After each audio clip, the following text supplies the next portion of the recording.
Question number 2 इसी का ये कह रहा है कि एक शंकुछिन्नक की तिर्यक ऊंचाई 4 सेंटीमीटर है और इसके सिरों के परिमाप 18 और 6 सेंटीमीटर है। शंकुछिन्नक का वक्र पृष्ठीय क्षेत्रफल ज्ञात करो भाई। ये देखो शंकुछिन्नक है,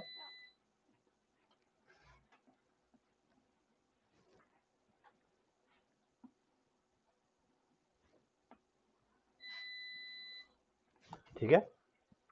इसकी जो तिर्यक ऊंचाई है वो 4 सेंटीमीटर है भाई। ये कितने सेंटीमीटर है?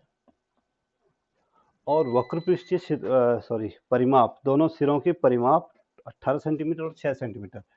ये वाली परिधि कितनी है? 18 सेंटीमीटर और ये वाली कितनी है? 6 सेंटीमीटर। इसकी त्रिज्या हम मान लेते हैं कितनी है? R1 है और इसकी त्रिज्या हम मान लेते हैं कितनी है? R2 है, ठीक है ना। अब आपको दिया है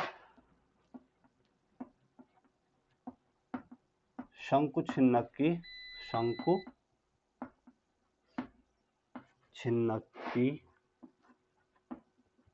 ऊंचाई, नहीं कौन सी ऊंचाई, जो दिया है वो लिखना है, ध्यान रहे। तिर्यक ऊंचाई को क्या लिखते हैं? L बराबर 4 सेंटीमीटर। L बराबर कितना? और सिरों की परिधियां, सिरे वृत्ताकार होंगे भाई, ध्यान रहे।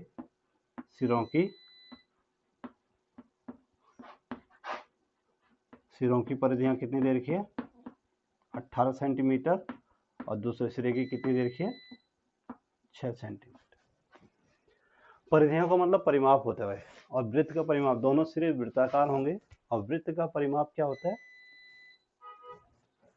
पाई आर स्क्वायर होता है वृत्त का परिमाप, 2 पाई आर होता है। हाँ, अब मान लेते हैं, माना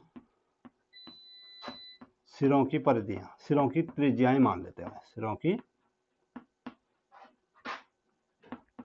त्रिज्याएं क्या क्या मान लें? R1 तथा R2 है, R1 तथा, और इसलिए पहले सिरे की परिधि कितनी दे रखी है भाई? 18 सेंटीमीटर, यानी कि इस सिरे की परिधि, इसकी त्रिज्या R1 है तो इसकी परिधि कितनी हो जाएगी? 2 पाई R1। इसलिए 2 पाई R1 बराबर कितना हुआ? 18, और दूसरे सिरे की कितनी है? बराबर 6। दोनों एक साथ निकाल दे रहा हूं मैं, ठीक है। तो R1 बराबर हो गया 18/2 पाई और R2 बराबर हो गया 6/2 पाई। R1 बराबर हो गया भाई 9 पाई, मानने रखूंगा, ध्यान रहे। और R2 बराबर हो गया 3 सेंटीमीटर, और ये भी। अब हमने R1 और R2 निकाल दिया। हमने क्या निकाला? अब त्रिज्याएं निकल गई, तिर्यक ऊंचाई हमारे पास है। तो निकालना क्या है? शंकुछिन्नक का वक्र पृष्ठीय क्षेत्रफल। देखो शंकुछिन्नक के वक्र पृष्ठीय क्षेत्रफल का फॉर्मूला देखो, कहीं पे h आया है?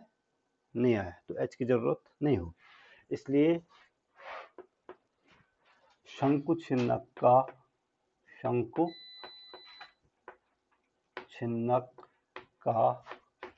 वक्र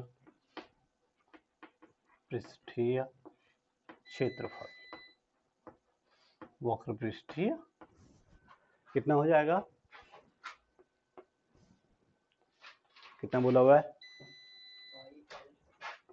फॉर्मूले याद रखो हैं, R1 plus pi into L into R1 plus इतना वर्ग मात्रक होता है।